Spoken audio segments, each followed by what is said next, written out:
नमस्कार दोस्तों।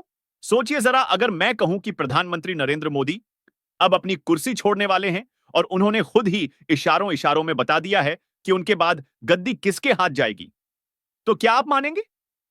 पहली बार सुनकर आपको शायद लगे कि यह मजाक है, लेकिन राजनीति की दुनिया में मजाक नाम की कोई चीज नहीं होती। यहां सिर्फ और सिर्फ सत्ता का खेल चलता है। सवाल यही है, क्या मोदी की दादागिरी अब खत्म होने वाली है? क्या देश के सबसे बड़े जुमलेबाज का सच अब जनता के सामने खुलकर आ जाएगा? आज हम आपको वही परतें खोलकर दिखाएंगे जो पूरे देश की राजनीति को हिला देने वाली है। दोस्तों, मैंने कभी आपसे नहीं कहा कि इस चैनल को सब्सक्राइब करें, लाइक करें या शेयर करें, क्योंकि मुझे हमेशा यकीन रहा कि अगर मेरी बातों में सच्चाई होगी तो लोग खुद ही उसे सुनेंगे और फैलाएंगे। लेकिन आज पहली बार मैं आपसे गुजारिश कर रहा हूं, अगर आप मुझे एक ईमानदार पत्रकार मानते हैं, तो चैनल को सब्सक्राइब कर लीजिए और इस वीडियो को आखिर तक जरूर देखिए, क्योंकि आज जो खुलासा मैं करने जा रहा हूं, वो सिर्फ खबर नहीं बल्कि राजनीति का ऐसा झटका है जिसे समझना हर भारतीय के लिए जरूरी है। लंबे समय से लोगों को लगता था कि मोदी जी कभी भी अपनी कुर्सी नहीं छोड़ेंगे। उनके चारों ओर ऐसी छवि बनाई गई थी कि मोदी अंत तक प्रधानमंत्री रहेंगे। लेकिन अचानक सत्ता के गलियारों से एक नई आवाज उठने लगी, और ये आवाज विपक्ष से नहीं बल्कि उनके अपने ही घर से आई। कहा जाने लगा कि अगर मोदी इस्तीफा नहीं देते तो उनकी ही पार्टी के कई बड़े नेता सामूहिक इस्तीफा दे देंगे।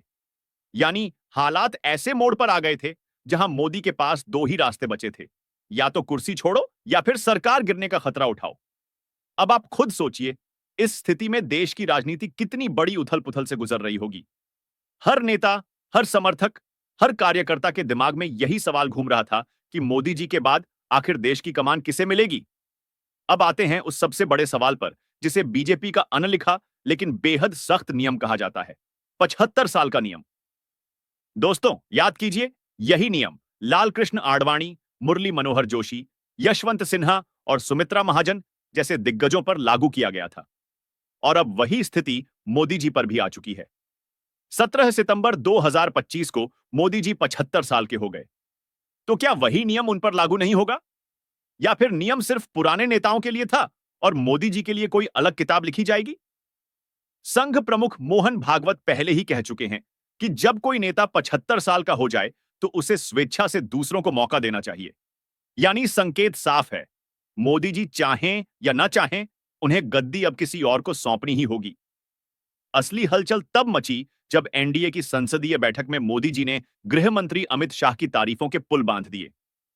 उन्होंने कहा कि शाह जी ने अब तक का सबसे लंबा कार्यकाल गृह मंत्री के तौर पर दिया है और उन्होंने अपने गुरु लालकृष्ण आडवाणी का रिकॉर्ड तोड़ दिया है। फिर मोदी जी ने दो शब्द कहे, अभी तो बस शुरुआत है। ये चार शब्द नहीं बल्कि भारतीय राजनीति का सबसे बड़ा धमाका थे। मीडिया से लेकर विपक्ष और जनता तक हर कोई यही सवाल करने लगा, क्या मोदी जी ने इशारों में साफ कर दिया है कि उनके बाद अमित शाह ही प्रधानमंत्री होंगे? लेकिन दोस्तों, अगर ऐसा होता है तो सबसे बड़ा झटका किसे लगेगा? सीधे तौर पर योगी आदित्यनाथ और उनके समर्थकों को।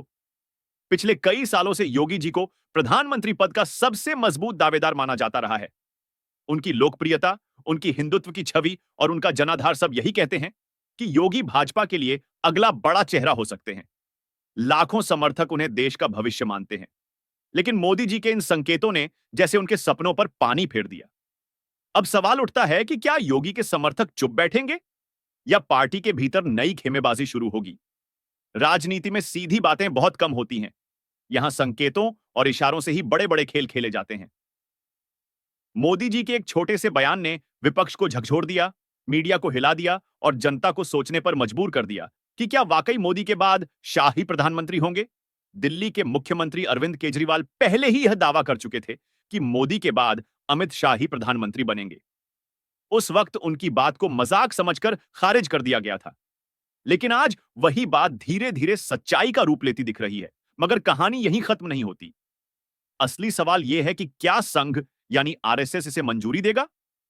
संघ हमेशा से चाहता है कि भाजपा सिर्फ एक चेहरे पर निर्भर न रहे बल्कि सामूहिक नेतृत्व से चले।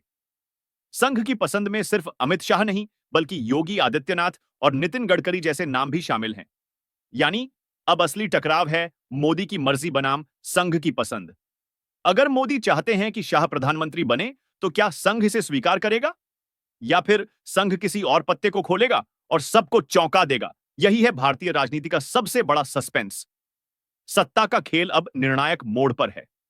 मोदी जी का 75 साल का होना, अमित शाह की तारीफें, योगी का बढ़ता जनाधार, संघ का दबाव और विपक्ष की चालें, ये सब मिलकर भारतीय राजनीति को विस्फोटक मोड़ पर ले आए हैं। अब जनता के सामने सवाल है, क्या मोदी के बाद अमित शाह ही प्रधानमंत्री होंगे? या फिर योगी आदित्यनाथ अपनी दावेदारी पेश करेंगे? या संघ कोई तीसरा नाम सामने लाएगा दोस्तों? मोदी सरकार के 10 साल से ज्यादा का कार्यकाल अब जनता के सामने खुली किताब की तरह है। लोग अब सिर्फ बड़े-बड़े भाषणों और जुमलों से प्रभावित नहीं होते। वे अपनी जेब, अपनी थाली और अपने बच्चों के भविष्य को देखकर फैसला करते हैं।